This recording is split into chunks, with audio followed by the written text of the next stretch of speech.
There are many reasons why Ducati is such a respected, revered brand. Its beautiful design, incredible engineering and Italian heritage, just to name a few. But what I love about Ducati is that it's a company that's not afraid to try strange and wonderful things. Consider the Diavel. Who else would have looked at a cruiser-shaped motorcycle and said, let's give that 160 horsepower and make it handle like a sporty naked motorcycle? It's absolutely mad, and I mean that in the best possible way. The bike we have with us today is a similar story. The Hypermotard is the sort of motorcycle that very few other manufacturers would have dared to make. Watch me now, roll like thunder, gonna shake the ground. Can't stop me now, I don't give up and I won't back down. I'm a force of nature, can't be contained. I got lightning running all through my veins. Watch me now, watch me now. The Hypermotard is effectively the mad combination of a sporty street bike and a supermoto.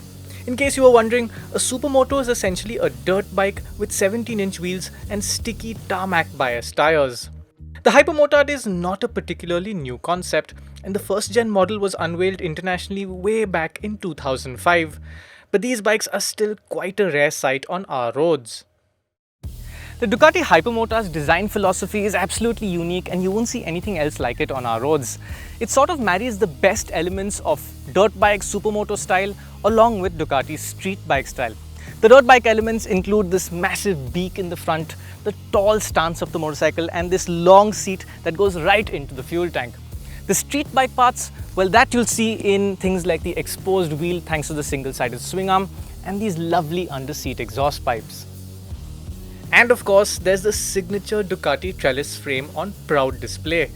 The bike we have here is the Hypermotard RVE that gets a wild red and black graphic scheme along with a red seat and red and black wheels. On most bikes, this would have been quite over the top, but the Hyper is the perfect canvas for this kind of madness. The aggression at the front is increased by a pair of fang-like LED DRLs, but in a strange turn of events, this bike gets a halogen headlamp. In fact, even the mirrors look surprisingly basic and plasticky, and they're nothing like the stylish units you normally get on Ducatis. Thankfully, the Hypermotard doesn't skimp on the instrument console, and you still get a small but smart looking TFT unit. In fact, in most places the quality and finish levels are as high as you would expect at this price and with this badge. This bike is called the Hypermotard 950, which gives away the fact that it uses the same 937cc L-twin or 90-degree V-twin that you'll see in its siblings like the Supersport 950, the Multistrada V2 and the new Monster. With 114 horsepower, this engine makes slightly more power than any of its siblings, but what you won't see on the spec sheet is the changes made to the engine response.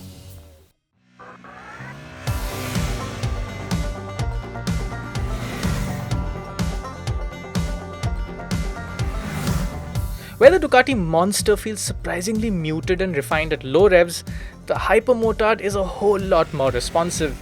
You can open the throttle at anything above 3000 rpm and the engine is all set to start spinning the rear wheel up. This is all achieved by engine tuning because the gearing and final drive ratios are exactly the same on both bikes. The Hypermotard is also a louder motorcycle than the Monster, with an addictive, brash and mean bark from the twin exhausts. Like all Ducatis, this engine has a taste for expensive fuel, and it also gets quite hot, but the cooling system manages that heat well even in heavy traffic, and the engine never overheats. The 6-speed gearbox is pretty slick shifting in most situations, but we found that the quick shifter can be quite sensitive, which results in the occasionally jerky shift if you aren't smooth with your left foot. Anyway, with 114 horsepower and such boisterous responses at almost any RPMs, the Hypermotard is one seriously quick motorcycle. This kind of performance never stops being entertaining, and you'll always look for opportunities to whack the throttle wide open. So it's got a mad looking design and it has an aggressive engine to match. But what really stands out on the Hypermotard as unique is the way you sit on it. First of all, the seat is really high up. It is slim, but at 870 mm tall, this is higher than many big adventure bikes. Then there's the shape of the seat, which has a big impact on how you sit on the bike. It pushes you right far forward. The The handlebar is upright, your elbows are out. The foot peg position though is more like a sporty bike, high up and towards the back. Overall, you really are sitting towards the front of the motorcycle. And if you're from the dirt bike world, this will feel familiar to you, where the idea is to be right over the front wheel so you can get a maximum sensation of feel of what's happening down there. But for most others, this will be a strange and weird riding position.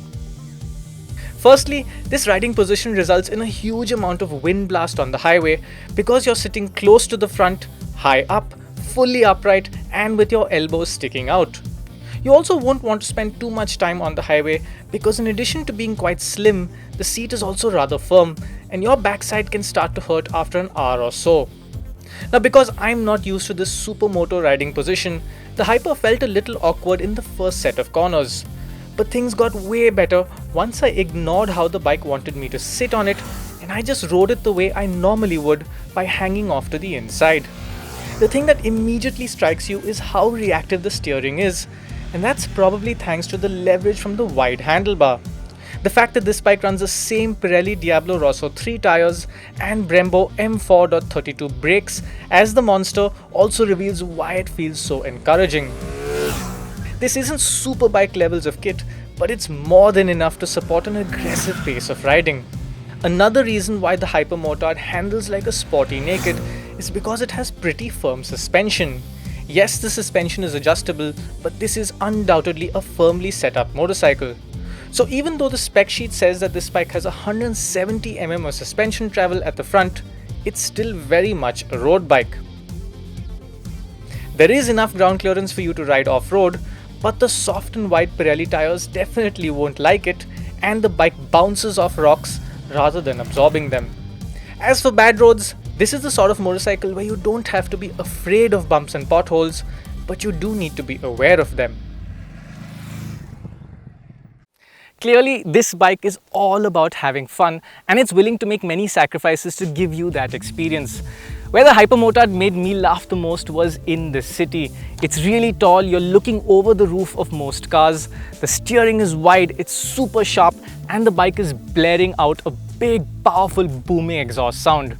This bike has no angel, it just positions two little demons above both your shoulders and both of them are constantly egging you into behaving badly. If you like a hooligan streak in your motorcycle, you will love the Hypermotard, but this bike demands a lot of self-control from its rider. Of course, there are the typical Ducati challenges within the city, particularly the heat and the heavy grabby clutch, so it's best not to get stuck in jam traffic. As for electronics, Ducatis are some of the best out there and the Hypermotard is no different. You get 3 adjustable riding modes with plenty of rider assists. This includes multi-level traction control, wheelie control and cornering ABS. However, the serious hooligans among you will be disappointed that the rear ABS cannot be deactivated, but this is an effect of the European safety regulations that the bike has to meet. It would have also been nice if the traction control system allowed a little more slip angle in the lower modes, because that would have really gone well with this bike's character. Ultimately, the Hypermotard is quite single-minded and not what you'd call practical. It's not very nice at fast highway speeds, nor is it something you'll really want to ride off-road either. The seat is quite tall and it's also bolted into place, so there's no easily accessible storage space there. Then there's the cool looking exhaust system which will limit your luggage options, and if you find a brave enough passenger, they will tell you that there's not much to hold on to, the seat is hard and that the foot pegs are too high up. This bike also doesn't have a fuel gauge, so you'll have to rely on a low fuel warning lamp when the 14.5 litre fuel tank is close to empty. And then there's the price. At 14 lakh rupees ex-showroom, this motorcycle is over 2 lakhs more expensive than the monster. It's also just 65,000 rupees less than the base Multistrada V2, which is much bigger and far more versatile. Clearly, value for money isn't going to be a talking point today.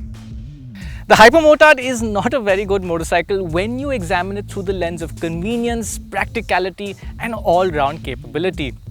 But on the other hand, when it comes to sheer cool factor and the ability to put big, silly, goofy grins on your face anytime you ride it, no other bike comes close at this price point.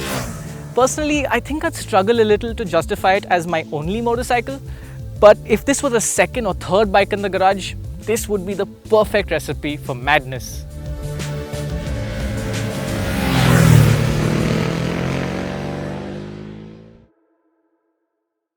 First of all, the seat is really high up. At 970 mm, this is taller than most big adventure bikes. The 870. 970. That I made it into one full Dakar rally bike only. You think it'll go?